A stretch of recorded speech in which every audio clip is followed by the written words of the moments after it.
السلام عليكم طلابنا حبايبنا طلاب اولى ثانوي، اهلا بكم يا شباب. يا رب دايما تكونوا بخير ان شاء الله. جاي لكم كده باقوى مراجعه واقوى اسئله على امتحان شهر فبراير. طبعا بعد المحاضره دي المفروض كده ان انت تبقى فاهم كل معلومه وكل فكره وكل جزئيه ان شاء الله في الجزء بتاع امتحان شهر فبراير. طبعا كم الاسئله هيكون حوالي 50 سؤال، ولكن ال 50 سؤال دول يعني فيهم كام سؤال كده اسئله حلوه، اسئله فيها تريكات وفيها افكار حلوه جدا هتعجبك ان شاء الله، وفيها الاسئله برضو المتوسطه اللي برضو بنسبه كبيره هتجيلك في الامتحان.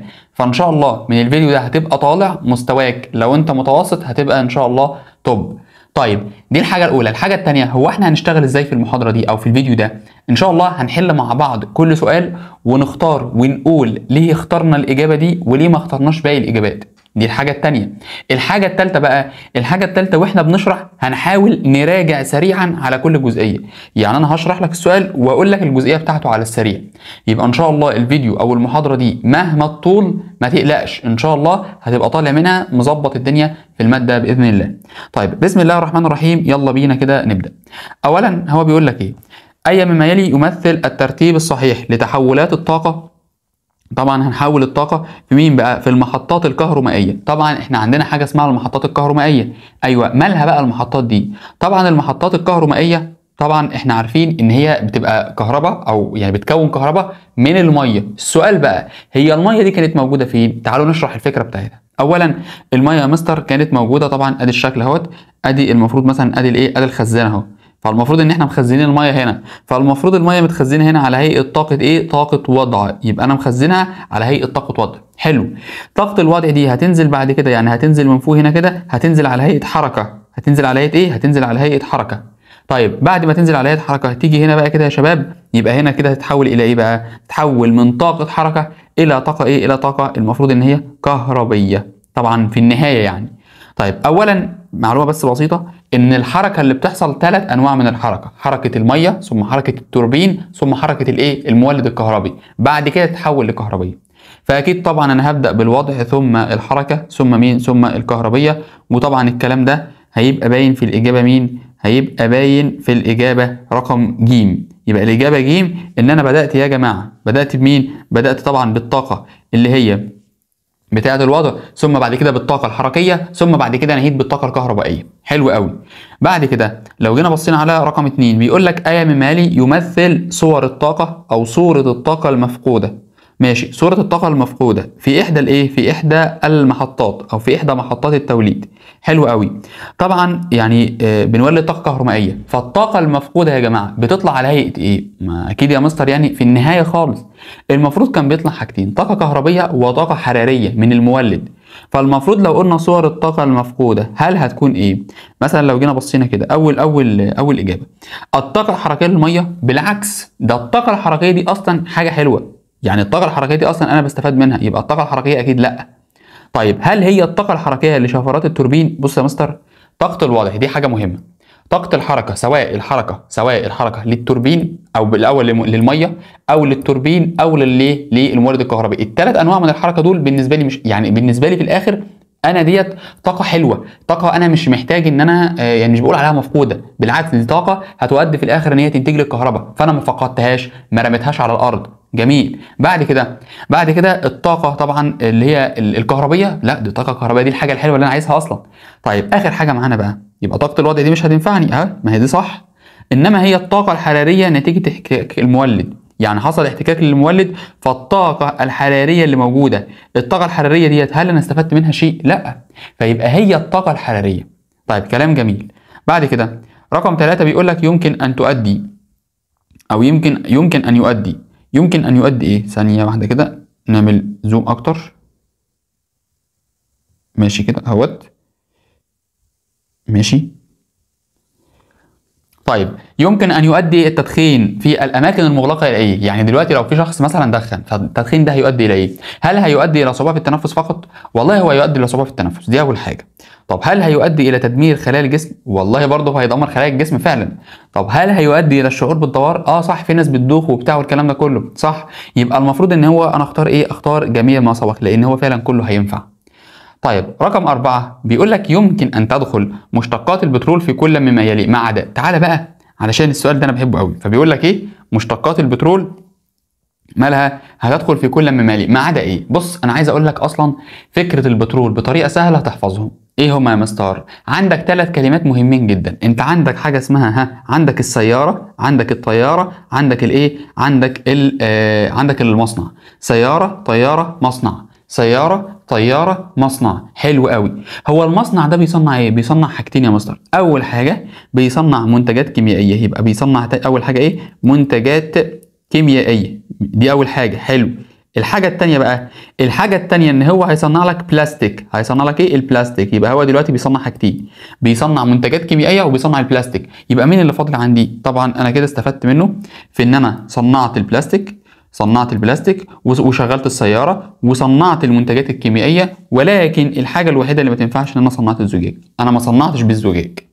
طيب رقم 5، ما المصدر او ما مصدر الطاقة الحرارية الناتجة عن حرق الوقود الحفري؟ يعني انت حرقت الوقود الحفري، مصدر بقى الطاقة الحرارية الناتجة ايه؟ تعالوا اما نبص كده ونشوف. اولا هل هي الطاقة الكيميائية المختزنة في المركبات المحترقة؟ يعني مثلا الوقود اللي انت بتحرقه ده كان فيه المفروض كان فيه طاقة كيميائية مختزنة؟ والله صح، تصدق ايوه كان في طاقه كيميائيه مختزنه فانا حرقتها، فالطاقه اللي انا حرقتها ديت ما هي ديت اللي ادتني في الاخر مين؟ ادتني في الاخر اللي هي الايه؟ الطاقه الحراريه. يبقى فعلا مصدر الطاقه الحراريه هي مصدرها مين؟ الطاقه الكيميائيه المختزنه في المركبات المحترقه. كلام جميل. طيب تعالوا نبص على باقي الاجابات. احنا فاهمين ان احنا بنبص على كل حاجه، يعني انا كده كده لازم ابص على كل الاجابات قولا واحدا. طيب رقم ب، هل هي مثلا الطاقة الحرارية المستخدمة في حرق الوقود؟ يعني الطاقة الحرارية الناتجة هي اللي أنتجت الطاقة الحرارية؟ يعني هل ده منطقي؟ هل ده منطقي؟ لا طبعا. طيب يبقى دي غلط. رقم ج، طاقة الغازات المنبعثة، هل الغازات المنبعثة طاقتها، طاقة الحرارة بتاعتها هي اللي ادتنا الحرارة؟ يعني بيقول لك ايه؟ طاقة الغاز هو اللي ادانا الحرارة؟ لا طبعا. طيب رقم د، الطاقة الحركية الناتجة، الحركة، ايه علاقة الحركة بان هي تديني حرارة؟ ملهاش علاقة. يبقى دلوقتي برضه ملهاش ايه؟ ملهاش علاقة. انا بتكلم على طاقة حركية. انما مثلا لو انت جيت قلت لي مثلا المولد اتحرك، فالمولد اتحرك فالتروس بتتحرك، فالتروس دي يعني احتكاك بينها وبين بعضها، حتة الاحتكاك، يبقى انت كده كونت حرارة. جميل. يبقى الإجابة رقم أ. بعد كده السؤال اللي بعده بيقول لك توافر النيتروجين والفوسفور ممكن أن يؤدي إلى إيه؟ أولا بص كده على رقم أ، بيقول لك ضعف إنتاجية الفدان وقلة أمراض الماشية. هل هو هيعمل ضعف للإنتاجية أو ضعف للإنتاجية بتاعت الفدان؟ طبعا أكيد لأ. أكيد طبعا هيزودها مش هيضعفها. طب هل ضعف إنتاجية الفدان وانتشار أمراض الماشية؟ برضو أكيد لأ. يعني اكيد يا مستر هو بيزود الانتاجيه يا مستر. اكيد يعني انا بروح احط السماد، بحط الفوسفور، بحط النيتروجين، اي مركب يعني حلو بالنسبه للتربه عشان يزود لي الانتاجيه مش يقللها لي. طيب هل هو هيزود انتاجيه الفدان؟ صح صح. طب ركز معايا كده بقى، ولا هيزود انتاجيه الفدان؟ طب ما هو الاثنين ينفعوا كده. تعالوا بقى نشوف ايه اللي هيحصل. وقله امراض الماشيه ولا وانتشار امراض الماشيه؟ لا طبعا يا مستر وقله امراض الماشيه. ليه بقى وقله امراض الماشيه؟ اولا يا جماعه هو مش المفروض يعني لما بزود انتاجيه الفدان يعني انا كده بزود الاكل؟ صح انا بزود الاكل. حلو قوي. فانا لما ازود الاكل يا جماعه، لما ازود الاكل ايه اللي هيحصل؟ ايه اللي هيحصل عندي كده؟ مش المفروض الماشيه دي هتاكل وتشرب؟ ايوه يعني هتبقى حلوه، يعني صحتها هتبقى حلوه. مش يقول لك ايه اصل انت صحتك جت على الاكل؟ ما هو صحته جت على الاكل فعلا. يبقى فعلا وقله امراض الماشيه. يبقى الاجابه رقم ايه؟ الاجابه رقم طبعا هتبقى رقم ج. بعد كده رقم 7، زيادة تركيز أملاح النترات في المية تؤدي إلى إيه؟ يعني أملاح النترات التركيز بتاعها هيؤدي إلى كذا، اللي هو والله يا مستر أملاح النترات لو زادت هل هتؤدي إلى نقص نسبة النمو بتاع النبات؟ أكيد طبعا يا مستر لأ. يعني أكيد كده؟ أكيد لأ طبعا يا مستر. طبعا أنا يعني أهو يا جماعة لأ. حلو. طيب هل هتؤدي إلى مثلا نقص نسبة نمو النبات؟ ما هو برضه لأ يا مستر، نفس الكلام، نقص نسبة يبقى غلط ما ينفعش. طب هل هو هيزود نسبة نمو النبات؟ صح المعلومة دي. طيب رقم د، زيادة نسبة نمو النبات برضه صح. يبقى أنا بالنسبة لي دلوقتي قدامي جزئيتين صح، يا إما تبقى رقم ج يا إما تبقى رقم د، يا إما دي صح يا إما دي صح. طب تعالوا بقى نكمل. هل هيقلل معدل الأكسجين في المية ولا هيزود معدل الأكسجين في المية؟ لا طبعا يا مستر اكيد هيزود معدل الاكسجين في الميه. ليه؟ ما هو انا دلوقتي بزودت املاح نترات يا جماعه، ما هو ال NO يا جماعه، ال NO بشكل عام صح كده بقى. فدلوقتي عندنا حاجه اسمها ايه؟ نترات، ال NO3 صح كده، وعندنا حاجه اسمها نترات والنيتريت تمام، NO3 وعندنا ال NO2. مش الاملاح دي يا جماعه فيها الاكسجين؟ فهيزود الاكسجين في التربه ولا مش هيزود الاكسجين؟ هيزود الاكسجين طبعا لو انا كسرته. فلو انا كسرته في الميه فيزود لي نسبه الاكسجين في الميه. حلو. يبقى زياده معدل الايه؟ زياده معدل الاكسجين. يبقى الاجابه رقم ايه؟ رقم د. حلو قوي. بعد كده اهوت الاجابه رقم د. طيب بعد كده لو جينا اتكلمنا على رقم 8 بيقول لك بعد ذوبان او بعد الذوبان في ماء البحر في اي صوره يترسب ثاني اكسيد الكربون. يعني في اي صوره من الصور دي هيترسب ثاني اكسيد الكربون. لو جينا بصينا كده دوبته في ميه البحر يبقى كربونات كالسيوم. يعني هل اول اكسيد الكربون؟ لا طبعا. هل اكسيد الكالسيوم؟ لا. طب هل كربونات الكالسيوم؟ ايوه طبعا. احنا عارفين ان احنا في الميه بنكون حاجات او مركبات صلبه في مثلا اللي هي الايه؟ الصخور الجيريه، الجيريه، او مثلا الصخور الحجريه. مالها بقى؟ هل المفروض ان احنا نكون فيها ايه؟ طبعا المفروض ان هي صخور ايه؟ صخور صلبه. فالصخور الصلبه ديت يا جماعه المفروض مالها بقى؟ بتترسب فيها حاجه اسمها كربونات الكالسيوم. فكربونات الكالسيوم هي دي اللي احنا هنختارها. يبقى هي دي الايه؟ هي ديت الاجابه الصح. طيب بعد كده سؤال حلو قوي السؤال ده عشان في ناس كتيره ما بتبقاش عارفاه او بتغلط فيه. بيقول لك ايه؟ بيقول لك دلوقتي ما هو عدد انواع العناصر الكيميائيه التي تدخل في تركيب الاي تي بي؟ سؤال حلو قوي ومحتاج حد فاهم. طبعا عدد انواع مش عددهم بشكل عام، انا بقول لك الانواع بتاعتهم. طب ما تيجي نقول هو ايه الاي تي بي ده اصلا؟ هو عباره عن مركب اسمه الادينوزين ثلاثي الفوسفات. يبقى ادينوزين ثلاثي تراي فوسفات، يعني فوسفات. طيب تعالوا بس كده ناخد الادينوزين. طبعا هو المفروض يعني كلمه الادينوزين ده يعني هو عباره عن ايه بالظبط بقى كده؟ طبعا هو عباره عن المفروض ان هو فيه سكر اللي هو خماسي الكربون. دي اول حاجه. سكر خماسي الكربون مرتبط به الادينين، وكمان عندنا مجموعه الفوسفات بقى يا جماعه، او مرتبط به الفوسفات. طيب يا مستر يعني معلش يعني فسر لي الكلام ده. اولا كده لو انت جيت رسمت السكر الخماسي، ادي السكر الخماسي بالشكل ده كده اهو. ادي السكر الخماسي اهو. حلو قوي. السكر الخماسي بيبقى بالشكل ده. انا دلوقتي طبعا المفروض السكر الخماسي ده لو احنا شايفينه بقى بشكل ادق، يعني لو شايفينه بشكل ادق المفروض ان انا ارسمه كده. المفروض يعني يبقى في كربونه الثانيه الثالثه الرابعه ماشي كده، والمفروض هنا عندي الاكسجين اهيت ماشي كده. طيب وعندي طبعا هنا ايه؟ الخمسه اهيت يا جماعه، كربونه رقم 5. حلو. مالها بقى يا جماعه الحته دي؟ يعني ايه الشكل اللي قدامنا ده بقى؟ ركزوا بقى كده. المفروض كده هنا طبعا اللي باقي عشان يتشبع الكربون محتاج اربطه بهيدروجين. ادي هيدروجين وادي هيدروجين، اعتبرها هيدروجين. طبعا المفروض اتش او اتش، يعني المفروض هنا او اتش يا جماعه. حلو. ايه اللي بيحصل بقى يا جماعه؟ اللي بيحصل كده ان انا عندي دلوقتي عندي الكربون ادي رقم 1، وعندي الهيدروجين ايوه، وعندي الاكسجين. يبقى ادي كده 3 عناصر. وكده انا بقول لك ادينوزين ثلاثي الفوسفات بيبقوا مرتبطين معاه. وكلمه ادينوزين يعني هو سكر يعني في ادينين مع ادينين. الادينين ده اصلا عباره عن قاعده نيتروجينيه اسمها ادينين، حرف الايه. يبقى حرف الايه اللي هو الادينين، وعندك مجموعه الفوسفات. طب هو الادينين ده بيتكون من ايه؟ بيتكون من شويه عناصر. المهم يعني كمركب، بس اهم حاجه بيبقى فيه عنصر النيتروجين. يبقى انت كده معاك كام عنصر؟ معاك النيتروجين ومعاك الفوسفور اهو. ادي النيتروجين وادي الفوسفور اهو. ما عشان احنا بنقول فوسفات يبقى الفوسفور، عنصر الفوسفور. طيب والثلاث انواع من العناصر اللي هو الكربون والهيدروجين والاكسجين. شكرا، خلص الموضوع كده. طيب انا مش محتاج تحفظ الشكل ولا التركيب ولا الحاجات دي كلها، محتاج تبقى عارف عددهم بس، اللي هم كربون هيدروجين اكسجين نيتروجين فوسفور. يبقى هم عددهم هيبقى كام؟ عددهم هيبقى 5 بس كده. ده كل الموضوع يعني. طيب بعد كده بيقول لك في أي مراحل دورة الكربون في الطبيعة يتم انتقال الكربون العضوي من كائن حي لآخر؟ بيتم انتقاله من كائن لآخر ماشي. هو بيقول لك أنت بتنقل من كائن للتاني، فهل هتنقل في عملية التنفس؟ السؤال بس كده. أنت دلوقتي طبعا لما أجي أنقل من الشمس هتنقل للنبات، فالشمس نقلت للنبات بسم الله. النبات بقى مين اللي يجي ياخد منه؟ وليكن الجراد. فالجراد احنا نقلنا عن طريق حاجة اسمها التغذية. تغذيه مين؟ الحيوان. وهو الحيوان هو اللي كل اللي هو الجراد. طب مين هياكل من الجراد؟ الارنب. فلما يجي الارنب ياكل من الجراد فالارنب كل من الجراد، فدي تغذيه. طب لما يجي المفروض ركز بقى معايا الانسان ياكل الارنب، فالمفروض كده الانسان لما اكل الارنب فدي برضه اسمها تغذيه. فيبقى المفروض الكلام ده بيحصل في حاله تغذيه مين؟ تغذيه الحيوانات. في حاله ايه؟ في حاله تغذيه الحيوانات. في حاله تغذيه الحيوانات. كلام جميل.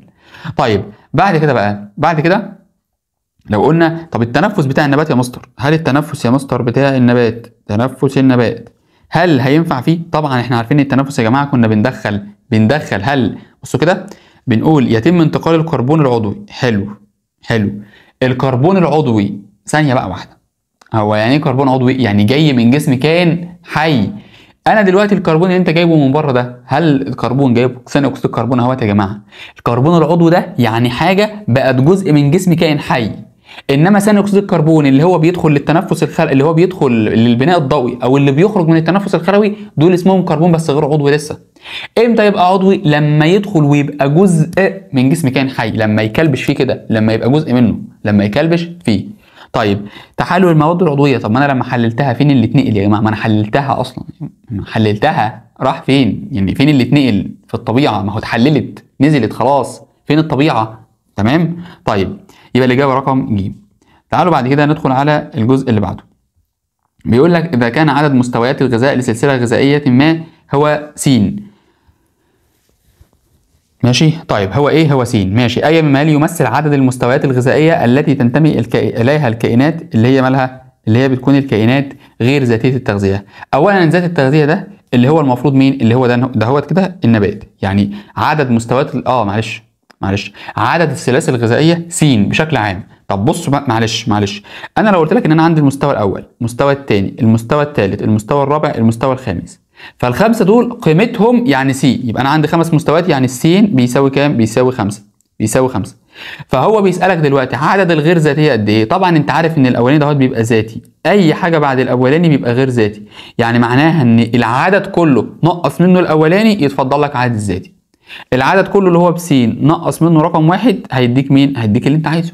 بس س بقى زي ما يكون، يعني لو انت حطيت السين دي افترضت ان هي ب5، ف5 ناقص 1 هيدينا 4. بس هو مش عايز كده، هو عايز يسألك بشكل مباشر ان هي تبقى س ناقص 1 وخلاص. فاختار ان هي س ايه؟ س ناقص 1.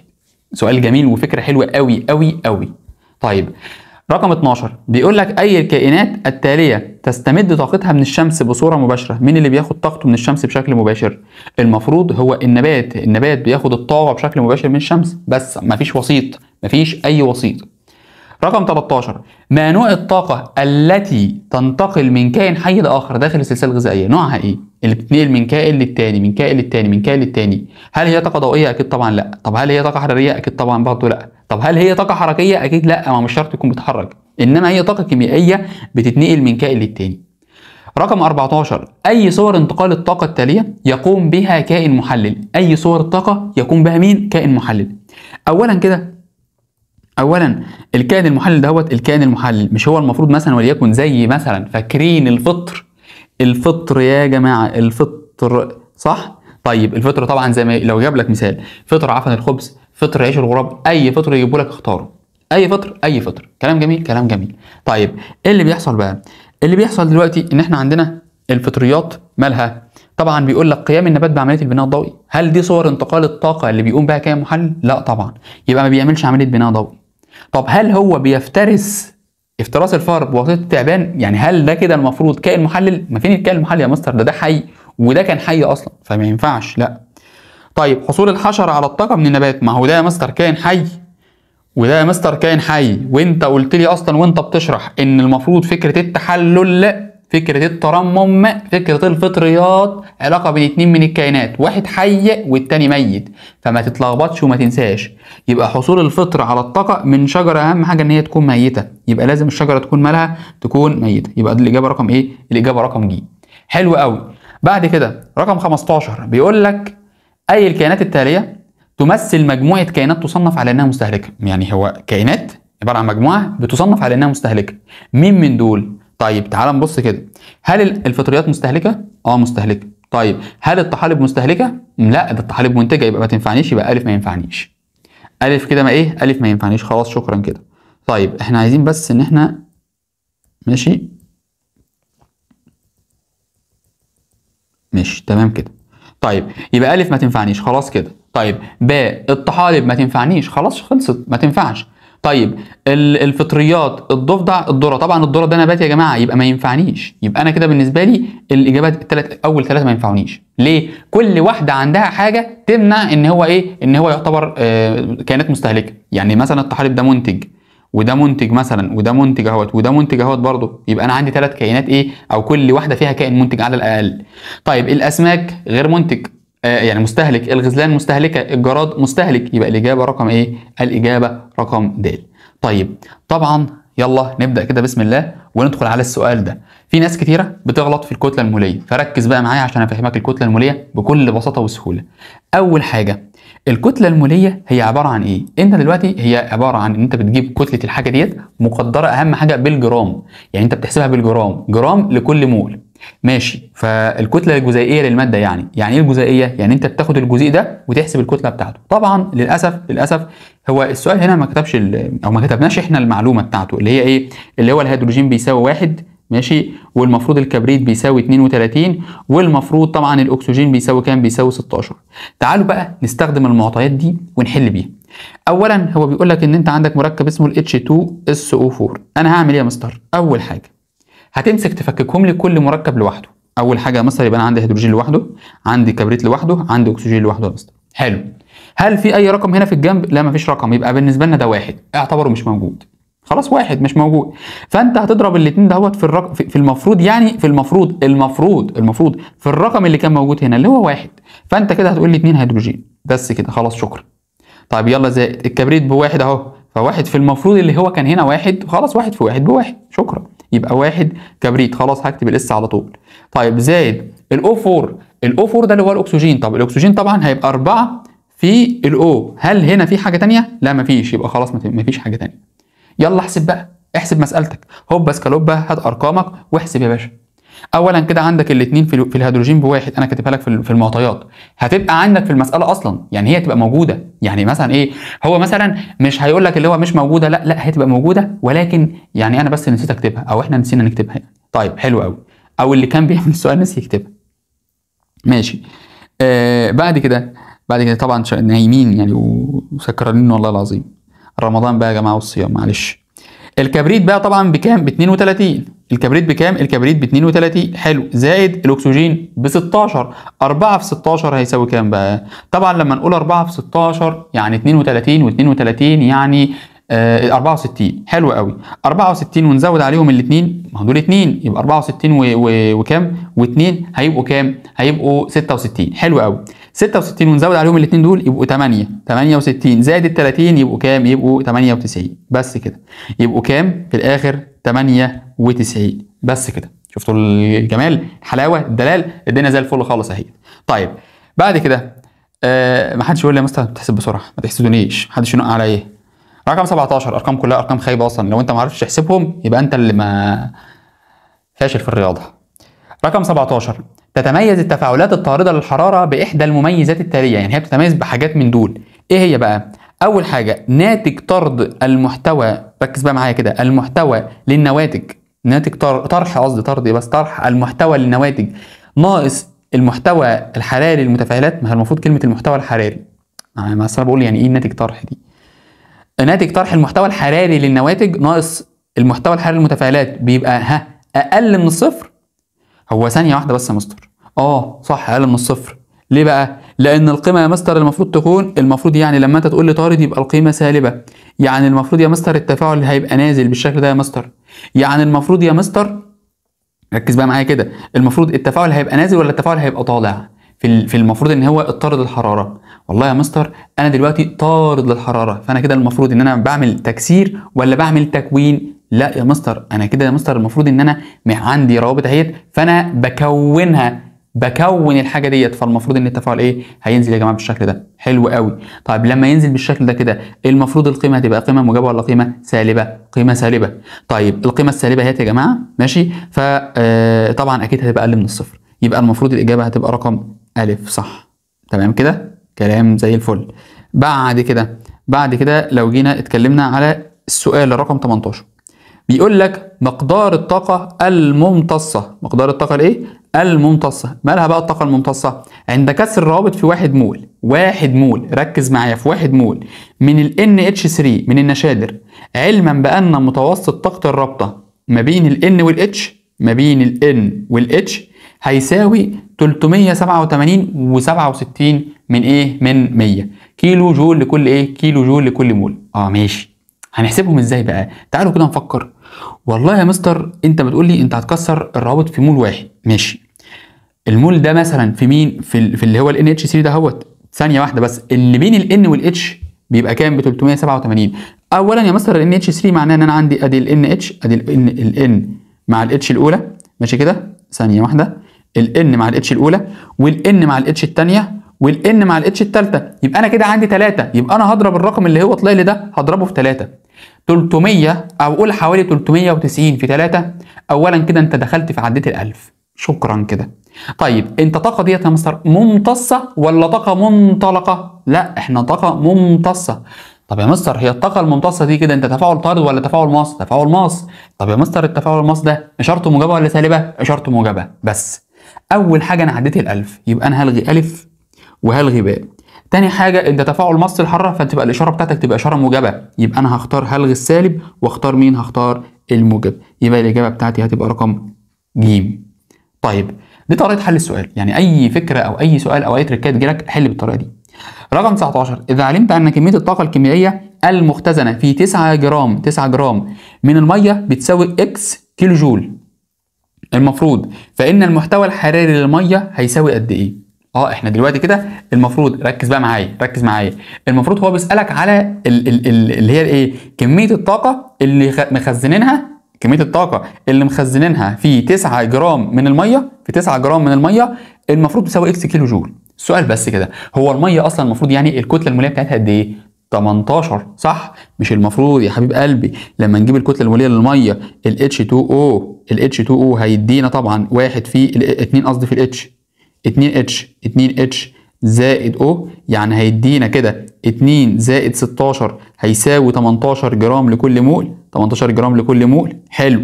هو دلوقتي بقى قال لك ان الطاقه اللي اتخزنت في 9 جرام، في 9 جرام بس، في ال 9 جرام اهي، في ال 9 جرام كانت قد ايه؟ كانت اكس جول، كانت اكس كيلو جول.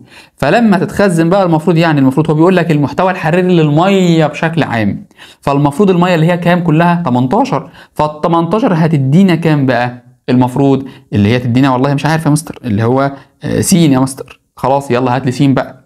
اضرب طرفين فاصلتين هوبا سكالوبا، هيديك في الاخر ان السين هتساوي كام؟ طبعا السين هتساوي، ركز معايا كده، 18 اكس على التسعة، يعني السين هتساوي 2 من الاكس.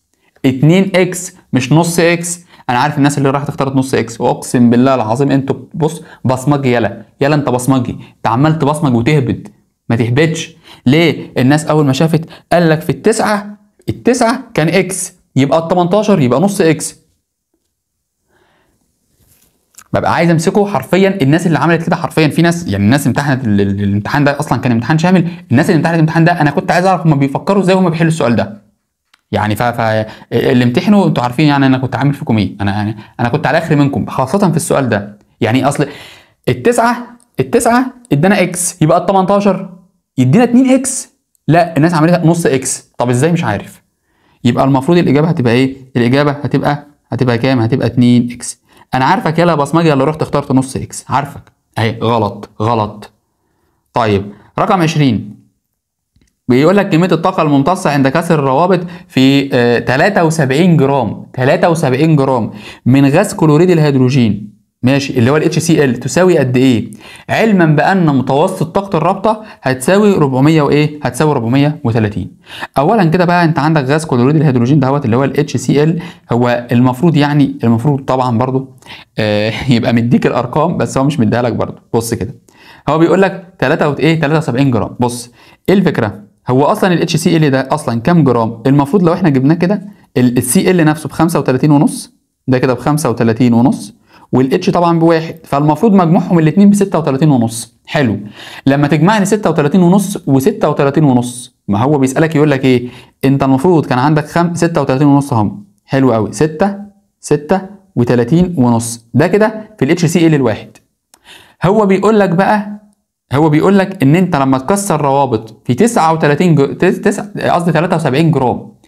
طب هم يا مستر ال 73 جرام دول اجيبهم ازاي؟ شوفوا هو انت عندك كام مركب؟ يعني انت عندك المركب ده نفسه يعني رابطه واحده او واحد مركب واحد، ولا كانوا اثنين؟ يعني كانت رابطه، ولا كان 2 HCl، ولا كانوا 3، ولا كانوا 4؟ احسب وشوف لحد ما يوصلك لل 73 جرام، ان الكتله الموليه تبقى 73 جرام. اولا يا مستر والله يا مستر انا عارف ان الواحد كان بيديني كتله الموليه 36. طيب يا مستر يبقى المفروض بقى ال 73 دول يا مستر كام هجيبهم لي؟ هعمل س طرفين في وسطين، انا مش هقول لك احسبها لي فهلوه هيطلع لك 2 هوبا سكالوبا، هيطلع لك في الاخر ايه؟ هيطلع لك في الاخر طبعا ان السين دهيت هتساوي 73 في 1 على 36. 73 على 36 هتساوي الاثنين. اذا السين ب 2. اذا كده انت عندك 2 من الاتش سي ال. 2 من الايه؟ من الاتش سي ال. حلو. فلما يبقى عندك 2 من الاتش سي ال، ايه اللي هيحصل بعد كده؟ خلاص اضرب ال 430 في 2، ف 430 و 430 يبقى 860 بس. 860 فين ال 860؟ طيب حلو قوي. حلو. انا لغيت الف ولغيت ج، بس الراجل بيقول لك الطاقه الممتصه عشان تكسر. طاقه ممتصه عشان تكسر، طاقه ممتصه وتكسر، يبقى الاشاره موجبه ولا سالبه؟ اشاره موجبه. موجبه ولا سالبه؟ الدلتا اتش اشاره موجبه، يبقى الاشاره بتاعتنا هتبقى موجب يا شباب. يبقى كده احنا ايه؟ خلصنا الجزء الاول من الحل. خلصنا كده الجزء الاول؟ اه طبعا. طب يلا ندخل على الجزء الثاني بقى. يلا بسم الله الرحمن الرحيم. يلا الجزء الثاني كده هنحل الامتحان الشامل بتاع كتاب الامتحان على الفصل الاول. بيقول لك ايه بقى؟ بيقول لك اذا كان مقدار الطاقه المطلقه، طبعا بعيدا عن ان الجوده ضعيفه وضيعه ماشي، بس يعني هنحل برضو ان شاء الله. الطاقه المنطلقه للمستهلك الثاني في سلسله غذائيه بتساوي 2 جول. حلو. فكم يكون مقدار الطاقه بالكائن المنتج؟ اولا انا عندي دلوقتي الكائن المنتج الاول، الكائن الاول المستوى الاول اهو، ثم المستوى الثاني، ثم المستوى الثالث، ثم المستوى الرابع. ده المستوى، ده كده المستوى. حلو قوي. طيب بعد كده طبعا بعد كده لما نيجي نقول هنا المستوى هنحسب، نقول تعالوا بقى كده فين المنتج، فين المستهلك والمنتج؟ طبعا المستوى ده يبقى الكائن اللي هو الاولاني عادي، ده المنتج اهو، ده المنتج ماشي. حلو. تعالوا بقى كده، ده المستهلك الاول، ده المستهلك الثاني، ده المستهلك الثالث. انت بتكلمني بتقول لي ان عند المستهلك الثاني 2 جول، فالمفروض عند ده كده كان عندنا 2 جول. طب يبقى المفروض المستهلك الاول كان عنده قد ايه؟ هو ال 2 جول دول لما ناخده يعني هم عباره عن 10%، 10% من التوتال اللي كان هيبقى 20. صح. يعني اضرب بقى كده، بص اضرب كده، يعني الرقم ده كده هات بقى هرجعه لاصله. 2 10% من التوتال، 2 10% من ال 20 يتفضل قد ايه معاك؟ احسب وشوف. طيب بعد كده مش بيصور بس يعني بيسجل.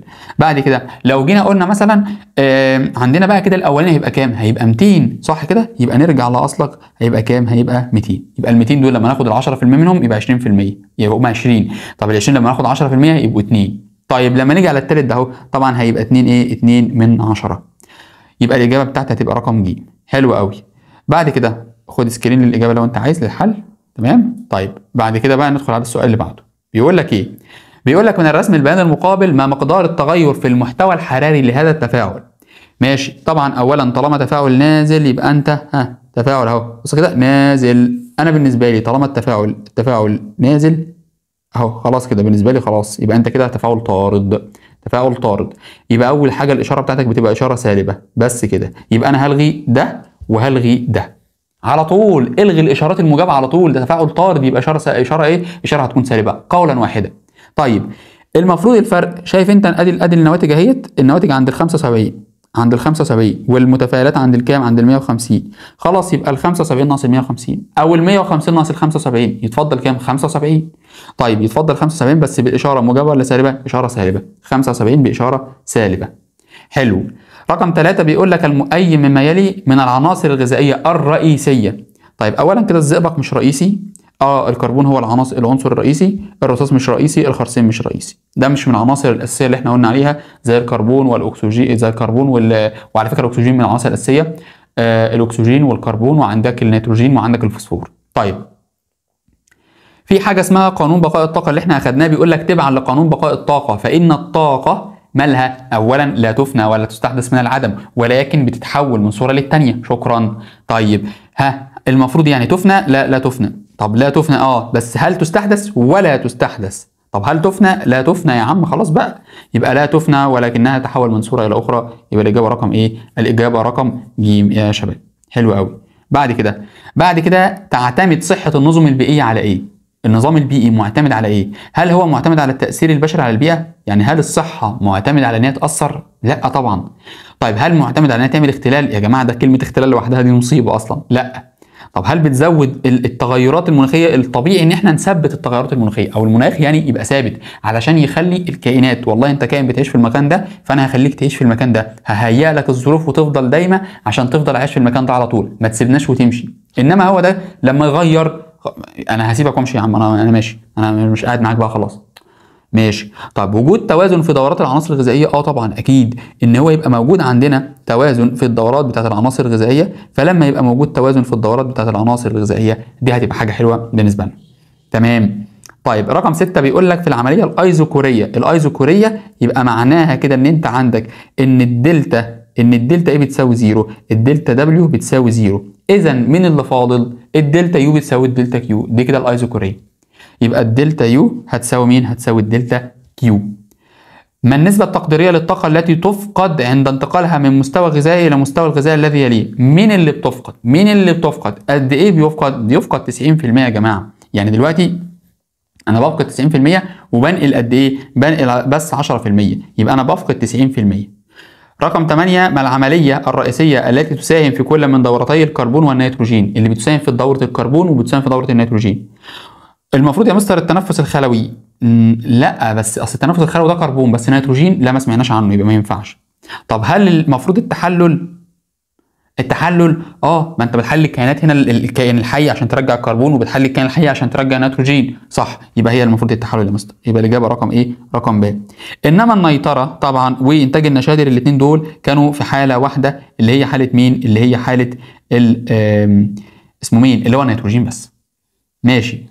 رقم 9 ما نوع الطاقة المتولدة داخل آلة الاحتراق الداخلي في السيارة والمسؤول عن حركتها؟ مين الحاجة اللي اتولدت داخل آلة الاحتراق واللي مسؤول عن حركتها؟ والله يا مستر المسؤول عن حركة اللي اتولدت هي طاقة صوتية. انا معاك والله العظيم، والله العظيم انا معاك، بس هل هي مسؤولة عن الحركة؟ هل هي مسؤولة عن حركة؟ لا، يبقى دي ما تنفعنيش. طب هل هي طاقة كيميائية؟ ما هي دي ما اتولدتش، دي كانت موجودة اصلا طاقة كيميائية مختزنة في الوقود، يبقى هي مش طاقة كيميائية. طب هل هي طاقة حرارية؟ طبعا طاقة حرارية، لأن الطاقة الحرارية احنا عارفين هي طاقة بتبقى طاقة ايه؟ اتكونت بسبب ان هو المولد اشتغل، فبعد كده كونت ايه؟ كونت حرارة، فمسؤولة ان هو يبدأ بعد كده يتحرك. اصلا والدك او والدتك او انت نفسك لما بتيجي تشغل عربية فالمفروض ان انت بتسيبها شوية، دقيقة 2 3 4 5، وبعد كده تبدأ تمشي بيها علشان الموتور يسخن وتعرف تمشي بيها كويس. رقم 10 بيقول لك الجدول التالي يوضح التغير الحادث لثلاث أنظمة تتكون من كميات متساوية من غاز الهيليوم عند نفس درجة الحرارة. ماشي. بيقول لك التغير الحادث في النظام. ماشي. فتعالوا بس نشوف الموضوع بقى ماشي ازاي. اولا بيقول لك ايه؟ بيقول لك رقم 1 العينة 1 انطلاق حرارة. بس ثانية واحدة بقى، ثانية واحدة، انا هبدأ امسك الموجب والسالب. السؤال القانون بتاعي بيقول لك ايه؟ انت عندك انتقال حرارة وبذل شغل. هات لي بقى دلوقتي كده المفروض اللي هو الايه؟ اللي هو الدلتا يو. ماشي كده. طيب اولا يا مستر المفروض بص كده، المفروض يعني بيساوي اللي هو الكيو ناقص الدبليو. خلاص يلا بقى بسم الله الرحمن الرحيم، احسب لي كل واحده بقى كده. الكيو ناقص الدبليو اهو يا مستر. بص يا مستر، اول حاجه بيقول لك انطلاق حراره. الانطلاق ده معنى طالع حراره للوسط المحيط. لما يطلع حراره ده موجب ولا سالب؟ لا يا مستر ده سالب. طالع حراره يبقى سالب، يبقى انطلاق حراره يبقى الدلتا كيو، الكيو يبقى سالب 500. حلو قوي. طيب وبيقول لك وبذل النظام شغل، النظام عمل شغل. طبعا كده احنا حاطين الاشاره السالبه قولا واحدا، بذل شغل يبقى ناقص ال 300، مش هنحط بقى حاجه ثانيه، يعني بذل شغل بالاشاره الموجبه بتاعته. انطلاق حراره برضو اهوت يبقى سالب 500 نفس الكلام. ماشي. بعد كده وتم بذل شغل، ادي السالب اهو هنحطه كده تم بذل شغل على النظام، يبقى النظام كده تم بذل شغل عليه، يبقى اشارته موجب ولا سالب؟ سالب، يبقى سالب الايه؟ الرقم اللي عندنا اللي هو ال 300. حلو قوي. بعد كده رقم 3 بيقول لك امتصاص حراره قدرها 500. خلاص امتصينا حراره، امتصاص يبقى بالموجب اهو 500، حط الناقص، حط السالب. وتم بذل شغل على النظام مقداره 300 بنفس الطريقه، يبقى سالب ادي ايه؟ ادي 300 هي يا جماعه. حلو قوي. يلا يا مستر نحسب كده. طبعا المفروض يعني سالب 300 وسالب 300، سالب وسالب، يبقى كده خلاص المفروض ان احنا نجمع ونحط الشرط الكبير، يبقى كده المفروض بسالب سالب 800. حلو قوي يا مستر. طبعا الكلام ده في الرياضه يا جماعه، يعني المفروض انتوا عارفين الكلام ده. طيب سالب 500 المفروض الموجب السالب ده هيدخل على السالب دوت يخليه موجب، يبقى سالب وموجب نعمل ايه؟ والله سالب وموجب دلوقتي يبقى معايا اشاره، يعني اشاره سالبه واشاره ايه؟ واشاره موجبه. هنجمع ولا نطرح؟ لا يا مستر المفروض ان احنا نطرح كده، لان اشارتين مختلفتين يبقى نطرح. طب ماشي، 500 زائد ال 300 او 500 ناقص ال 300 هيدينا كام؟ هيدينا 200، بس بالموجب ولا بالسالب؟ هنحط الشرط الكبير، نطرح ونحط الشرط الكبير. والله يا جماعه الكلام ده انا ما اخترعتوش، ده كلام رياضه، انا مش عارف انتوا فاهمين ولا لا، بس انا الكلام ده يعني انا فاكره من ايام ما كنت طالب. فاهمين الفكره؟ فيعني المفروض ان ده هيطلع بسالب 200 في الاخر. الاله الحاسبه بتاعتك تشتغل يا باشا، انا عارفك انت قال بصمجي، بصمج يلا، بصمج ماشي. انت هتدخل الاله الحاسبه، ايوه احنا هنستخدم دلوقتي برضو يعني الاله الحاسبه، ونشوف دلوقتي ماشي اهوت. نفتح كده احنا هنستخدمها الايه، الاله الحاسبه اهوت ماشي. طيب اهي، بس مش محتاجينها دلوقتي، نستنى بس عشان ايه يعني لو احتاجناها. طيب في سؤال هنحتاجها فيه دلوقتي. طيب بعد كده طبعا ال 500 ناقص الايه، ناقص او زائد مين، زائد اللي هما ال 300 بس، ما فيهاش اي حاجه ماشي كده. طيب يبقى 500 زائد ال 300 يبقى كده 800، يبقى انا كده 800. السؤال بقى يا مستر، هو انا كده المفروض ان انا كده الثلاثه الاول، بعد كده رقم 2، بعد كده رقم 1، يبقى 3 2 1، 3 اكبر حاجه ثم 2 ثم 1، 3 2 1. ثانيه كده، معلش هو هنا بقى عكسها لك، يعني جايبها لك بالمتشقلب، يبقى 3 اهوت صح الاكبر، ثم الاثنين هو اللي بعده، ثم الواحد هو اللي بعده، يبقى الاجابه فعلا رقم ايه، رقم الف. يبقى كده فكره السؤال حلوه قوي تمام. طيب رقم 11، ايوه السؤال ده عشان يعني في ناس كتير كانت اتلخبطت فيه واحنا بنحله في الحصص ماشي. ايه اللي بيحصل فيه بقى؟ طبعا بيقول لك ما التغير في المحتوى الحراري لتفاعل احتراق ماشي مول من غاز C2H2. تمام، احنا عملنا احتراق للكلام ده، المفروض بقى التغير في المحتوى الحراري اللي هينتج قد ايه. طب تعالى هات لي المتفاعلات وطرحهم لي من النواتج وشوف اللي هيطلع لك كام. تعالى يا باشا، فين المتفاعلات؟ والله يا مستر اهو، اول حاجه انا عندي، ركز بقى معايا كده، انا بمسك المركب ده وامسك المركب ده، يبقى المتفاعلات ماشي كده، يعني اتش للمتفاعلات، اتش للرياكتنت، يعني اللي هي الاتش للايه، اتش للرياكتنت بتساوي ايه؟ اولا كده يا مستر انت عندك السي 2 مع الاتش 2، اول حاجه يا مستر معناها ان ده كده يعني السي يا مستر مرتبطه بثلاث روابط مع السي، وكده هنا اتش يا مستر وهنا اتش يا مستر، ما هو قال لك اتش 2 يبقى سي مع السي واتش 2 اللي فاضلين. يبقى انت دلوقتي هتقول لي ايه، هتحط سي وتحط سي وتربط دي باتش ودي باتش، ايه اللي فاضل بينهم؟ حط الثلاث روابط، حط 2 زي ما يكون فاضل. حلو، قال لك ان السي مع السي دهيت، السي دهيت مع السي دهيت هيديك كام بقى؟ ده ب 835. اذا خلاص اول حاجه كده بسم الله الرحمن الرحيم 835. حلو، زائد طبعا انت عندك السي مع الاتش برقم اللي هو سي مع الاتش ب 413 وسي مع الاتش ب 413، يبقى 2 في 413، 2 في 413. حلو، زائد عندك الاكسجين دهوت 5 على 2 يعني 2 ونص من الاو مع الاو، يبقى طبعا 498، يبقى 2 ونص طبعا 5 على الاثنين في كام بقى؟ 498، 498. بس كده، احسب ارقامك وطلع نواتجك يا باشا وشوف هتطلع بكام. ماشي هنحسبها دلوقتي عشان انا مش عارفها الصراحه. طيب بعد كده انا مش بصمجي زيك يالا، عارفين انتوا الناس اللي بتحفظ الارقام يقول لك الماستر الاجابه هتبقى مثلا وليكن هتبقى 2906. انت عرفت منين؟ اما انا عارف الاجابه، والله العظيم في طلبه بتقابلني كده حافظ الاجابات. طب يا ابني لو غير السؤال، طب لو يا ابني مش عارف كذا، طب ساعات يا ابني بيجيب نفس شبه السؤال بالحرف بس مغير حاجه بسيطه، غير بدل ما كلمه انطلاق خلاها اكتساب، غير بدل كلمه بذل شغل على نظام لا تم بذل على نظام شغل، ممكن يغير حرف واحد ويجيب لك نفس الارقام بنفس كل حاجه وانت تنخدع فيها. فركز ركز ركز. رساله الى كل اخواتي البصمجيه، كل حبايبنا في كل الجمهوريه ماشي، الناس اللي بتبصمج خفوا علينا شويه بالله عليكم يا جماعه، بالله عليكم خفوا علينا شويه ماشي. اصل انا بشوف مواهب فيقول لي انا حافظها كده، انا مذاكرها كده. طب يا ابني جت منين يا ابني؟ لا ما انا حافظها كده، انا مبصمجها كده. طيب بعد كده المفروض يعني التغير في المحتوى الحراري بالنسبه للمتفاعلات اللي هو ده يا جماعه كده 2CO2. اولا السي مع الاو ب 745 اهو كده يا جماعه، يبقى الاتش يا جماعه اللي هو البرودكت ماشي كده بتساوي كام يا جماعه؟ السي مع الاو بكام؟ ب 745. طب هو السي مع الاو عندي مرتين، يبقى سي مع الاو سي مع الاو يبقى 2، يبقى 2 في 745 لا، وكمان انت عندك 2 في الجنب هنا يبقى 4 في 745. حلو، زائد الاو مع الاتش بكام؟ ب 467. طبعا انت عندك 2 لان الاتش هتبقى الاو مع الاتش مره ماشي والاو مع الاتش مره، يعني الاو مع الاتش ركز كده بص، الاو مع الاتش مره ومع الاتش مره، يبقى انت كده هتحسب زائد الاثنين في اللي هو 467 467 هيساوي كام؟ تعالوا نحسب الكلام ده ونشوف ونطرحهم الاثنين مع بعض هوب بس كلوبا نطلع الرقم اللي احنا عايزينه. حلو، طبعا المفروض حد يقول لي يا مستر طب انت انا ما فهمتش فكره السي او. تعالى ما افهمها لك. اولا انت عندك 2 من السي او 2، طب تعالى كده نفنطهم. اول حاجه انت عندك اهوت CO2 وعندك CO2، مش هما اتنين، خليتهم لك ده واحد وده واحد. حلو، هات لك بقى الCO ده لوحده. الCO لوحده عباره عن الC مع الO والC مع الO. بس كده؟ بس كده، شكرا كده. لا معلش تاني يا مستر، تاني. بص كده، ما هي اصل هي السي المفروض يعني ترتبط بالشكل ده كده، سي مع الاو والسي مع الاو. انا بس كنت بفنطها لك اكتر. هو نفس الكلام اهو، سي مع الاو وسي مع الاو. حلو قوي. طبعا CO2 اهو. طبعا دي لوحدها كده كواحد اهيت، كواحد دي كده بكام؟ ده كده بكام؟ ب 745. خلاص يبقوا 2 بكام؟ اضرب في 2. طب كمان ثالثه، طب كمان رابعه، اضرب في 4 كده كله. احسب دول كلهم كده، تعالوا نحسبهم مع بعض كده ونشوف. مثلا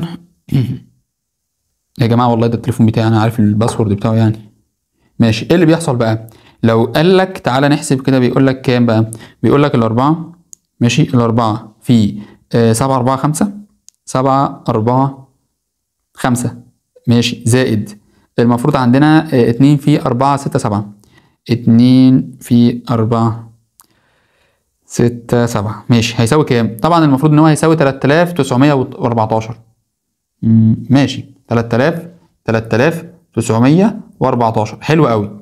بعد كده انا على فكره يعني انا مش عارف هو يعني ايه اللي هيطلع بالظبط، تعالوا بقى هنشوف. ماشي، بعد كده طبعا الكلام ده المفروض يعني انقصه من ايه اهوت كده. خلاص، تعالوا بقى نشوف الرقم الثاني. الرقم الثاني اللي هو كام بقى يا مستر؟